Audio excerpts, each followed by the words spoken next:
नमस्कार, मी साक्षी पांचाळ न्यूज अनकटच्या बातमीपत्रात तुम्हा सर्वांचं स्वागत करते।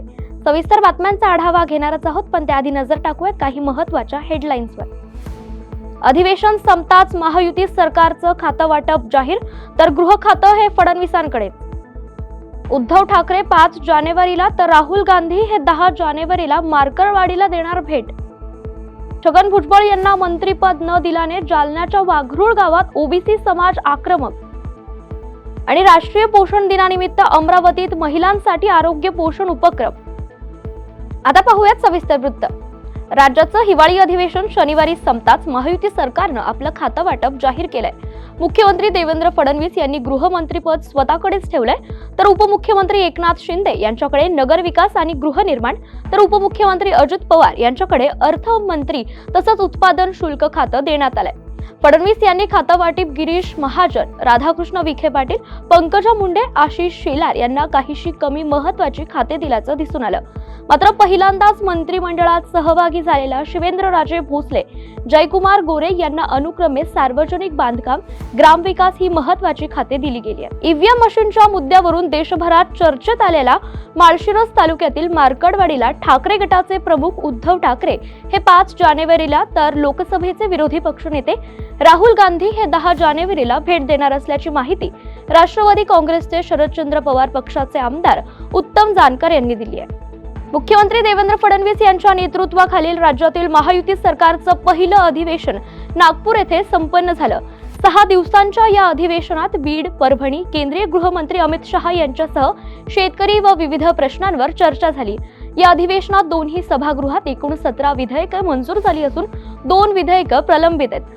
संयुक्त समितीकडे 1 आणि विधानसभेत 1 विधेयक प्रलंबित आहे। महायुती सरकारच्या मंत्रिमंडळात कोल्हापूर उत्तरचे आमदार शिवसेना नेते राजेश क्षीरसागर यांना मंत्रिपदाची संधी मिळाली नसल्यामुळे त्यांनी नाराजी व्यक्त केली आहे। आज कोल्हापुरात मंत्री हसन मुश्रीफ आणि मंत्री प्रकाश आंबेडकरांच्या स्वागत मिरवणुकीत राजेश क्षीरसागर यांची अनुपस्थिती पाहायला मिळाली।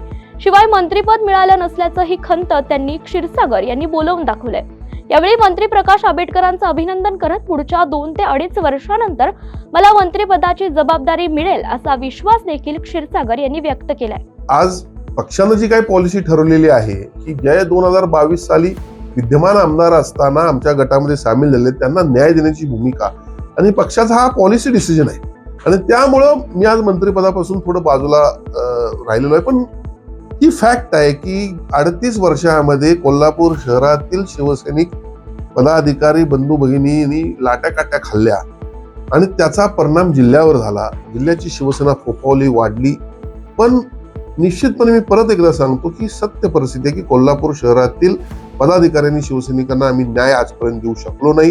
पण निश्चितपणे मला खात्री आहे की पुढच्या 2 वर्षानंतर या ठिकाणी मंत्रिमंडळाची जबाबदारी मला मिळेल आणि मी या जे काय 38 वर्षाचा बॅकलॉग जो आहे, ज्यांनी या पक्षासाठी खस्ता खाल्लेले आहेत, ज्यांनी लाट्याकाट्या खाल्लेल्या आहेत, ज्यांनी आपलं जीवन पूर्ण, आता कालच माजी शहर प्रमुख कैलासवासी धनाजी बिरंजे यांचं निधन झालं, त्यांना मी श्रद्धांजली अर्पण करतो। खरं त्यांनी देखील आज असे अनेक शिवसैनिक आहेत की त्यांनी या पक्षासाठी मोठ्या प्रमाणात खस्ता खाल्लेले आहेत आणि म्हणून पुढच्या 2 वर्षानंतर मी त्यांना निश्चितपणे न्याय देईन अशी मी या ठिकाणी त्यांना ग्वाही देत आहे। बातमीपत्रात वेळ झाली छोट्याशा विश्रांतीची, लगेचच परत येऊ। पाहत रहा न्यूज अनकट। ऐतिहासिक वारसा लाभलेला मराठ मुलूक महाराष्ट्र। या महाराष्ट्राला विविध रंगी छटा आहेत। साहित्य, कला, पर्यटन, नृत्य, भाषा, संत परंपरा अशा विविधतेने तो नटलेला आहे। हीच गौरवशाली विविधता जपत सुवरंग मराठी केवळ महाराष्ट्राच्या सांस्कृतिक संहितेपुरते मर्यादित न राहता समकालीन नवकल्पनांवर आधारित कार्यक्रमांद्वारे मराठी मनोरंजन विश्वात स्वतःची एक अनोखी जागा निर्माण करत आहेत। मराठी मनोरंजन क्षेत्रातील उत्तम दिग्दर्शक, लेखक आणि निर्मात्यांच्या प्रतिभेचा पुरेपूर वापर करून मनोरंजनाचा आगळा वेगळा रंग उधळण्यास आम्ही सज्ज आहोत। स्वरंग मराठीचे उद्दिष्ट मराठी मनोरंजन क्षेत्रामध्ये मनोरंजनाची वहिवाट सोडून, रूढीवादी पद्धती तोडून मनोरंजनाचा समृद्ध अनुभव प्रदान करून देण्याचा आहे। म्हणूनच यात विविध पद्धतीचे मनोरंजक आणि माहितीपूर्ण कार्यक्रम स्वरंग मराठीवर बघता येतील. शेवटी एकच, धकाधकीच्या जीवनात धांगडधिंगा करण्यापेक्षा बसूया, हसूया, गाऊया, जगूया. नाती गोती श्रावण मोती गावामधले जीवंत रंग. नाती गोती श्रावण मोती गावामधले जीवंत रंग. चला जोडूया, चला पाहूया, जशी संस्कृती तसा स्वरंग. विश्रांतीनंतर पुन्हा एकदा स्वागत. पाहूयात उर्वरित घडामोडी. छगन भुजबळांना मंत्रिपद न दिल्याने जालन्याच्या वाघरूळ गावात ओबीसी समाज आक्रमक झालाय. आंदोलकांनी रास्ता रोको आंदोलन करत महायुती सरकारचा निषेध व्यक्त करत अजित पवारांच्या विरोधात जोरदार घोषणाबाजी देखील केल्याचं पाहायला मिळालं. मनमाड शहराच्या मध्यवर्ती ठिकाणी असलेल्या महाराजा लॉज येथे काही जण सोनं विक्रीच्या उद्देशाने असल्याची माहिती मिळाल्यानंतर मनमाड शहर पोलिसांनी त्या ठिकाणी छापा मारून 4 जणांना ताब्यात घेतलंय.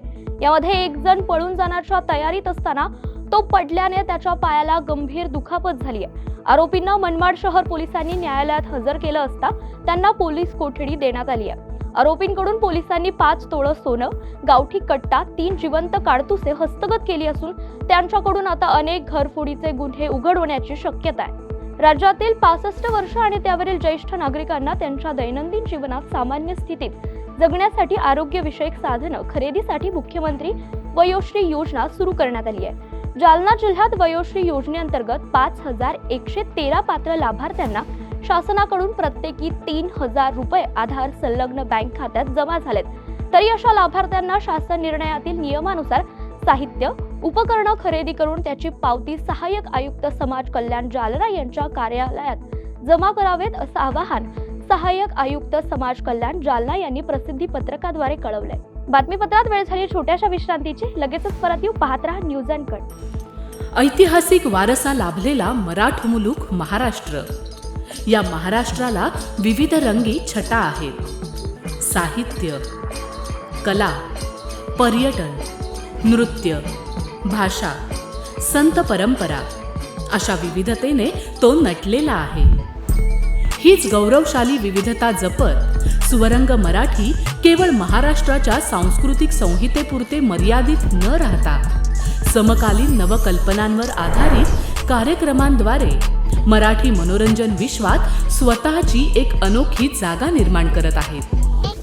मराठी मनोरंजन क्षेत्रातील उत्तम दिग्दर्शक, लेखक आणि निर्मात्यांच्या प्रतिभेचा पुरेपूर वापर करून मनोरंजनाचा आगळा वेगळा रंग उधळण्यास आम्ही सज्ज आहोत.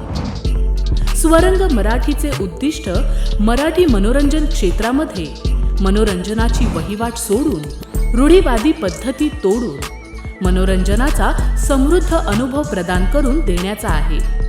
म्हणूनच यात विविध पद्धतीचे मनोरंजक आणि माहितीपूर्ण कार्यक्रम स्वरंग मराठीवर बघता येतील. शेवटी एकच, धकाधकीच्या जीवनात धांगडधिंगा करण्यापेक्षा बसूया, हसूया, गाऊया, जगूया. नाती गोती श्रावण मोती गावामधले जीवंत रंग. नाती गोती श्रावण मोती गावामधले जीवंत रंग. चला जोडूया, चला पाहूया, जशी संस्कृती तसा स्वरंग. विश्रांतीनंतर पुन्हा एकदा स्वागत. पाहूयात उर्वरित काही महत्त्वाच्या घडामोडी. सातारच्या पाचगणी भुसे येथे अवैध बांधकाम पाडणीच्या मोहिमेला आज सकाळी 6 वाजल्यापासून महाबळेश्वर तहसीलदार तेजस्विनी खोचरे पाटील यांच्या मार्गदर्शनाखाली सुरू झाली आहे. त्यामुळे अवैध बांधकाम करणाऱ्यांचे धावे दणाणलेत. महाबळेश्वर तालुक्यातील भुसे या गावात मोठ्या प्रमाणात अनधिकृत बांधकाम वाढल्याने सकाळपासूनच मोठ्या जेसीबी आणि पोकलेनने अनधिकृत बांधकामे तोडण्यास सुरुवात झाली आहे. महाबळेश्वर महसूल विभागाचे 100हून अधिक कर्मचारी, पोलीस या मोहिमेत सहभागी झालेत. कल्याणमधील मराठी कुटुंबावर झालेल्या मारहाणीच्या घटनेनंतर रायगड जिल्ह्यातील पेणमध्ये सुद्धा त्याचे पडसाद उमटलेत. इथल्या भाजी विक्री करणाऱ्या परप्रांतीय महिलेचा अरेरावी करतानाचा एक व्हिडिओ सध्या सोशल मीडियामध्ये समोर आलाय. ही भाजी विक्रेती महिला ग्राहकांसोबत उद्धट भाषेत बोलताना यासोबतच मराठी भाषेवर टिप्पणी करताना दिसून आली. यानंतर शिवसेना ठाकरे गट आणि मनसे या गोष्टीची तात्काळ दखल घेत या भाजी विक्रेत्या महिलेविरोधात पेण पोलिसांना निवेदन दिलं. यानंतर या महिलेविरुद्ध पेण पोलिसांकडून तात्काळ कारवाई देखील करण्यात आली आहे. गेलाय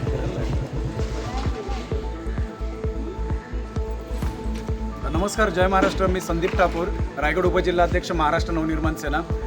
काही 2 दिवसांपूर्वी एका परप्रांतीय महिलेने आपल्या मराठी जे नवरा बायको होते त्यांना एका अर्वाच्य भाषेमध्ये बोलून शिवीगाळ करून त्यांना उद्धट उत्तरं देऊन मराठीचा अपमान, मराठी भाषेवरती बोट ठेवून त्यांनी एक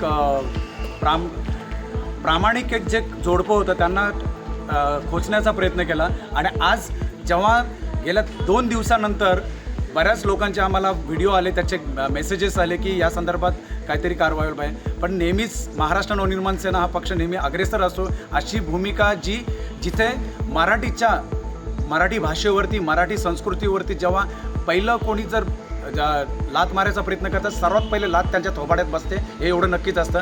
आज महाराष्ट्र नवनिर्माण सेनेच्या वतीने आम्ही आज संध्याकाळी तो कार्यक्रम उधळणारच होतो, पण तेवढ्यात आमच्या पोलीस प्रशासन त्यांनी आज नेमकी तिच्यावरती प्रतिबंधात्मक कारवाई म्हणून सकाळी तिच्यावरती जेव्हा व्हिडिओ खूप ठिकाणी व्हायरल झाले तिच्यावरती प्रतिबंधात्मक कारवाई केली. राष्ट्रीय पोषण दिनानिमित्त अमरावती शहरी आरोग्य केंद्रांतर्गत संत कबीर नगर येथे आरोग्य अधिकारी डॉक्टर विशाल काळे यांच्या मार्गदर्शनाखाली शहरी आरोग्य पोषण उपक्रम घेण्यात आला. त्यामध्ये डॉक्टर खडसे यांनी पोषण दिनानिमित्त सर्वांनी आपल्या आहारात व्हिटॅमिन्सचा स्रोत, त्याचे फायदे आणि ते आहारात कसे घ्यावे याची माहिती दिली आहे. आजारपण टाळण्यासाठी 1 दिवस कोरडा दिवस पाळावा, आपला परिसर स्वच्छ ठेवावा, स्वच्छ पाणी प्यावं असं आवाहनही त्यांनी नागरिकांना केलंय. यावेळी वैद्यकीय अधिकारी डॉक्टर विक्रांत राजूरकर यांनी टीबी रोगाविषयी देखील मार्गदर्शन केले. या बातमीसह वेळ झाली. या बातमीपत्रात इथेच थांबायची. पाहत रहा न्यूज अनकट.